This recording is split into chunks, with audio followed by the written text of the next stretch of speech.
விசை ஹாஸ்பிட்டலுக்கு போய் ஒருத்தரை பார்க்க போகும்போது ஒரு குழந்தை, அந்த குழந்தை வந்து 2 குழந்தைய ஒரு அம்மா வந்து தன்னுடைய கையில் வச்சிருக்கிறாங்க, யாருமே இல்லை.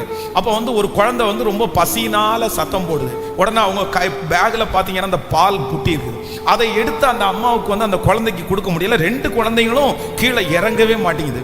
உடனே நான் வந்து அதை புரிஞ்சுக்கிட்டேன். ஸோ இவங்க வந்து கஷ்டப்படுறாங்கன்னு தெரிஞ்சிருச்சு. உடனே பக்கத்தில் போய், அம்மா நான் வேணா ஒரு குழந்தைய ஒரு நிமிஷம் வேணா கையில் பிடிச்சிக்கட்டுமா, நீங்கள் வேணா அந்த பால் எடுத்து அந்த குழந்தையை கொடுத்துறீங்களா அப்படின்னு கேட்ட உடனே, ஆமா சார் நான் அதான் எதிர்பார்த்துட்டே இருந்தேன் அப்படின்னு சொன்ன உடனே அந்த குழந்தைய நான் கையில் வாங்கினேன். வாங்கும்போது என்ன நினைச்சோ தெரியல, வந்து அவருக்கு பழக்கமான ஒரு முகமா இருந்துச்சு போல சொல்லி வந்துருச்சு. வந்து என் கையில இருந்த ஒரு 2 செகண்ட்ல பாத்தீங்கன்னா என் முகத்தை பார்த்த உடனே அழ ஆரம்பிச்சிருச்சு, சத்தம் போட்டு. இல்ல உங்க அம்மா வந்து அதை கொடுத்துட்டு இருக்காங்க, கொஞ்ச நேரம் வெயிட் பண்ணு அப்படின்னு சொன்னாலும் நமக்கா தாலாட்டமும் சீராட்டமும் தெரியல. நானும் என்னென்னமோ சொல்லி பார்க்குறேன், உச்சின்று பார்க்குறேன், ஃபோனை எடுத்து ஃபோட்டோ எடுக்கலான்னு சொல்லி பார்க்குறேன், அது கேட்குற மாதிரியே இல்லை, ரொம்ப கத்திட்டே இருக்குது. அப்போ அந்த குழந்தைக்கு மடமடன்னு அவங்க அந்த வாயில் எடுத்து வச்சுட்டு அதை அந்த குழந்தைய வந்து கீழே உட்கார வச்சுட்டு இந்த குழந்தைய என் கையிலேருந்து வாங்கினாங்க. வாங்கி அதனுடைய அந்த அந்த அந்த அந்த இதயத்தை நெஞ்சோட சேர்த்து அந்த குழந்தைய அணைச்சாங்க பாருங்க. அந்த குழந்தை அப்படின்னு சொல்லி ஒரு ஆறுதல் அடைஞ்சிச்சு பாருங்க.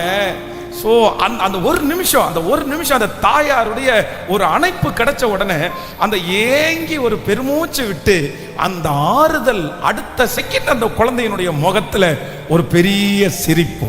அப்போ அந்த குழந்தை, ஒரு பச்சை குழந்தைக்கு தன்னுடைய தாயினுடைய அரவணைப்பு அவ்வளவு ஆறுதல் உண்டாகுமானால், இன்று கர்த்தர் நிறைய பேருக்கு தாயாய் கர்த்தர் மாறுகிறார், தாயாய் மாறுகிறார். உலகத்திலே இருக்கிற தாய் உங்களை ஆறுதல் படுத்த முடியாமல் போயிருக்கலாம், உலகத்திலே இருக்கிற தாய் உங்களோடு இல்லாமல் இருக்கலாம், ஒருவேளை உலகத்திலே இருக்கிற தாய் உங்களை வருத்தப்படுத்தலாம்.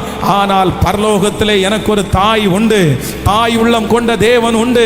அவர் எனக்கு வாக்கு கொடுக்கிறார், ஒருவனை அவன் தாய் தேற்றுவது போல நான் உங்களை தேற்றுவேன் என்று வாக்கு கொடுக்கிறார்.